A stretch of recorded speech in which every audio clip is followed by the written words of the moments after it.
जब से CM Nitish Kumar NDA से अलग हुए हैं तब से लगातार विपक्षी एकता की मुहिम में जुटे हुए हैं। विपक्षी एकता के लिए नीतीश कुमार ने अपना जीवन लगा दिया है और आपको बता दें कि कहीं ना कहीं वह एक तरफ इसमें कामयाब भी होते नजर आ रहे हैं। लेकिन आपको बता दें कि अब विपक्षी एकजुटता को दिखाने के लिए फिर से राजद की तरफ से पोस्टर वार की शुरुआत कर दी गई है।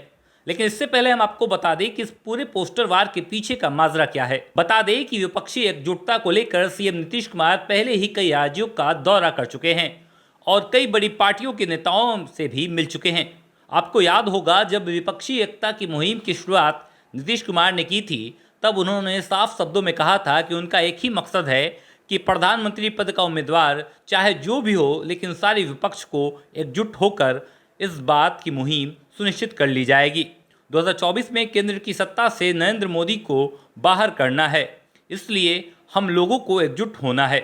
इसी लक्ष्य के साथ नीतीश कुमार लगातार विपक्षी एकजुटता को लेकर आगे बढ़ते चले गए और उन्होंने सबसे पहले कांग्रेस के राष्ट्रीय अध्यक्ष मल्लिकार्जुन खड़गे और राहुल गांधी से मुलाकात की।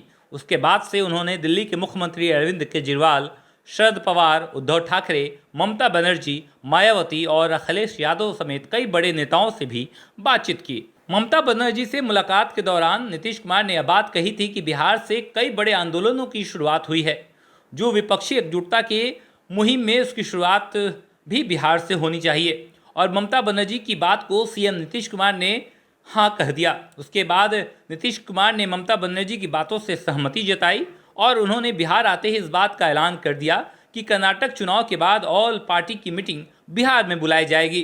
कर्नाटक चुनाव के बाद विपक्ष की मीटिंग के लिए बिहार में जगह भी तय कर ली गई, तारीख भी तय कर लिया गया। सहमति से 13 जून की तारीख को चुना गया। लेकिन बाद में किसी कारणवश यह पता चला कि मल्लिकार्जुन खड़गे और राहुल गांधी इस मीटिंग में भाग नहीं ले पाएंगे।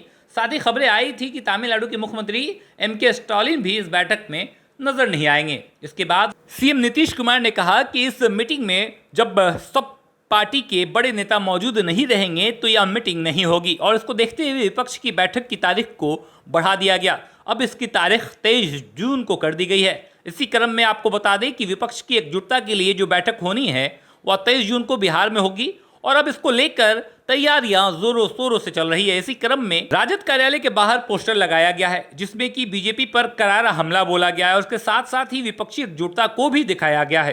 पोस्टर पर लिखा गया है कि आओ मिलकर संकल्प करें, देश भाजपा मुक्त करें।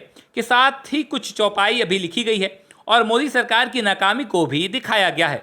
आपको बता दें कि लिखा गया है कि अंतकाल रघुवर पुर जाई, जहां मरी हरि भक्त कहाई, कोई देवता चित्त न धरो। साथ ही बीजेपी मुक्त भारत लिखते हुए बेरोजगारी, दंगाई और महंगाई को भी लिखा गया है। बता दें कि इस पोस्टर में भगवान राम की फोटो भी लगाई गई है और उसके साथ ही तेजस्वी यादव, अखिलेश यादव के साथ साथ नीतीश कुमार की भी फोटो लगाई गई है। आपको बता दें कि भाजपा के तमाम नेताओं को कार्टून की तरह सजाया गया है और इस तरह से आपको बताया गया है कि इस बार फिर से पोस्टर मोड की शुरुआत कर दी गई है। और ऐसे में अब देखने वाली बात यह होगी कि बीजेपी की तरफ से इस पोस्टर का जवाब कब और कैसे दिया जाता है। हालांकि ये राजद कार्यालय के गेट पर पोस्टर को सजाया गया है, लगाया गया है, लेकिन इससे राजद का कोई नाता नहीं है। ये पूर्ण रूप से अखिलेश यादव की पार्टी यानी समाजवादी पार्टी की तरफ से लगाया गया पोस्टर है। इस पोस्टर को समाजवादी पार्टी के बिहार के प्रदेश अध्यक्ष ने लगाया है और जिसको लगाने के बाद ये चर्चा है खूब तेजी से वायरल हो रही है कि अब बीजेपी की तरफ से कौन सा पोस्टर वार तैयार बना बैठा है।